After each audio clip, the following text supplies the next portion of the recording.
Regular distance? Far away? Close up! Close up! Close up!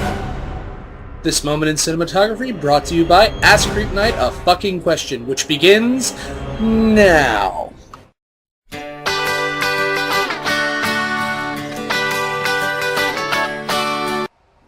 Close up! Just kidding. Hi everybody, CreepKnight again, ready to answer your questions about anything and everything. Got a lot this week. It's going to be kind of a long video, so just bear with me. I promise you some true comedy. I hope. Let's get started.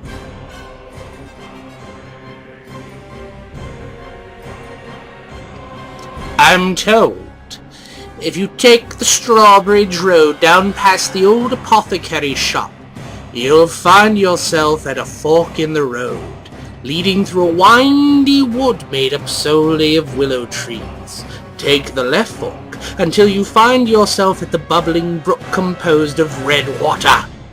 In this red water, you should see a stone, a magic stone, a purple stone. Go into the water, retrieve the purple stone, and take it to a blacksmith shop. Have him craft you 2 horseshoes from this particular stone, and then find yourself a member of the Freemasons. Challenge him to a game of horseshoes. Once you have defeated him, and only when you defeat him, you will be able to ask him one question, and that question should be, "How's my hair look today?" Once he answers, he should give you a clue as to a north, south, east, or westerly direction with which to take. Follow that direction until you find a road sign that says on one end Maple and on the other end Maine. Go down Maine. Then you will find yourself at a used bookstore. I don't know the name of it, but I'm sure it's there. Once inside, go into the back section, the really old section where everything smells like moss and mold and dust. Look under the seas and you will find Lewis Carroll's Through the Looking Glass. And in there, and only in there, shall you retrieve the information necessary for obtaining the Vorpal Blade. Because I'm going to tell the Jabberwocky how to get his hands on the only weapon that could kill him. I said I'd answer your questions. I never said I'd be honest.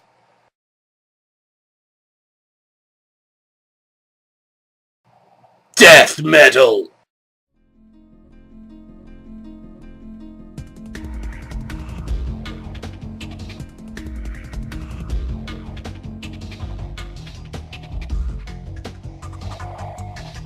Okay, seriously, is there something about these kind of shows that lend itself to asking advice about pets? I'm going to tell you again like I told you last week. I don't like animals. I don't keep them. I even tried. I even went out and bought a sea anemone after last week's episode, and you know what I found out? You do have to feed them.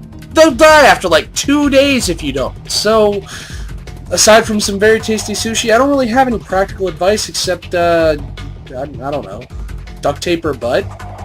Isn't that what you do with babies? Hello.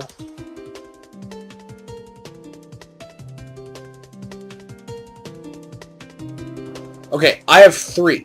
The first one is rum raisin, which you don't see much anymore, but is really, really tasty when you find it. The second one is Irish cream and Oreo cookie bits all mixed up together. I don't know what it is about it, but it's kind of like drinking coffee and dessert all at the same time. And I know coffee is traditionally a dessert drink, but just kind of go with it because we live in the South and we don't drink coffee with dessert. We drink it in the morning like normal people. And the third one is bourbon butter pecan from Jenny's Ice Cream out in Columbus, Ohio. I don't know what it is about this stuff, but it's like the golden fleece transmogrified into a tasty frozen treat. It has everything. It's kind of nutty, it's sweet, and it's got that great bourbon flavor into it. It's like taking a shot of Jim Beam with every bite. So, to recap, that's rum raisin, Irish cream and cookie bits, and bourbon butter pecan. Wow, from the sound of it, it makes it sound like I have a little bit of a drinking problem. But a tasty one.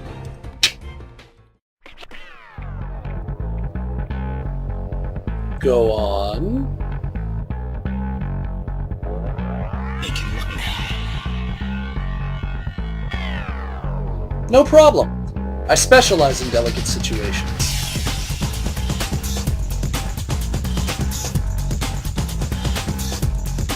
Well, most good mourners are like fat people. They take up as little space as possible and wear lots of dark colors.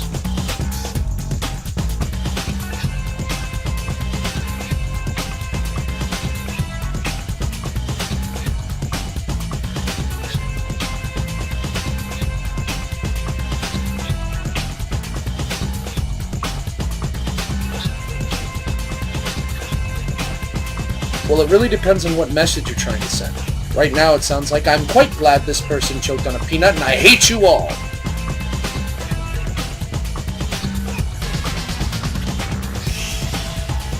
Huh. I was right.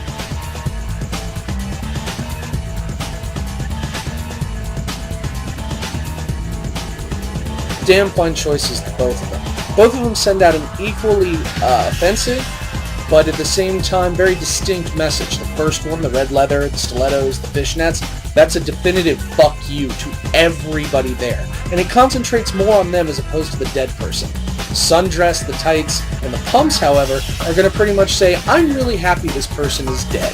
So, it really depends on who you want to insult, the people there or the guy in the coffin.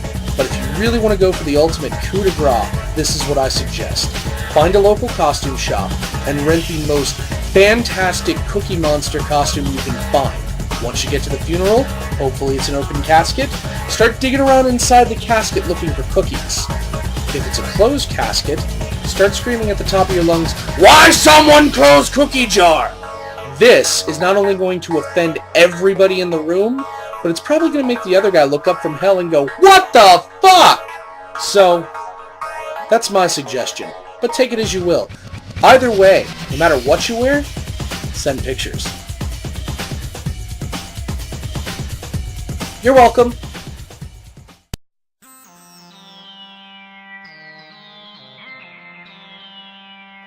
Do I listen to podcasts? Absolutely. As a child of the internet, I love podcasts. It's talk radio of the future. And whereas talk radio sucks, podcasts are much more entertaining because they're always about things I like to listen to. First one that I'm going to plug here is Comic Insanity. It's kind of a long URL, so I'm going to hold for just a second. Did you write it down? Good. Comic Insanity is everything comic books, from DC and Marvel to some of the more obscure brands. They talk about comic books, they talk about what they like about them, they talk about speculation, big upcoming story events, and if you listen to the latest one, you'll find out what I mean by big upcoming story events. Or has it already happened? I don't know. Unfortunately, because I've been broke, I haven't been able to get to the comic book store, but thanks to Comic Insanity, I don't always have to do it on time because I'm usually pretty caught up. Second one I'm going to mention is Pseudopod, pseudopod.org. Here we go. And Pseudopod is a live broadcast of a horror story that's read aloud by somebody with a really great voice for horror stories. And they're all original. They're stuff that's submitted directly to the website. So it's usually things that I haven't read before. And when I say usually, I think there was this one time where they did a story that it was kind of a big horror story, something in lit books, things like that. And they did that for an anniversary show. But usually it's stuff you've never read before. So great exposure for the genre. Great to see, writers being published that wouldn't normally otherwise get published. And just really entertaining in general. Highly recommended for driving down that one dark road that every community's got that just begs to have a horror story being broadcast while you're driving. The third one, something I got into, again, a little bit more recently than Comic Insanity, is Kevin and Ursula Eat Sheep. Grim actually turned me on to this, and it's Kevin Sawhney and Ursula Vernon. If you don't know who they are, Google them. And, the URL. Sorry, guys. Great couple, just talking about art and computers and everything under the sun while eating this really cheap stuff that most of us artists are kind of forced to eat by default just because we po. So they eat it for you and tell you how it is. And I've actually found some pretty tasty things from them. So those are the three I listen to: Kevin and Ursula Eat Sheep, Pseudopod, and Comic Insanity. Enjoy.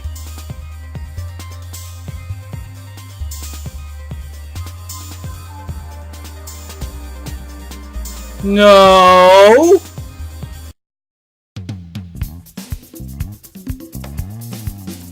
Yep. Sorry, Mom. Well, that's about all the time we have for today. Once again, I'm Villainous Q CreepKnight. Keep sending me your questions, and I'll keep answering them. Take care. Bye.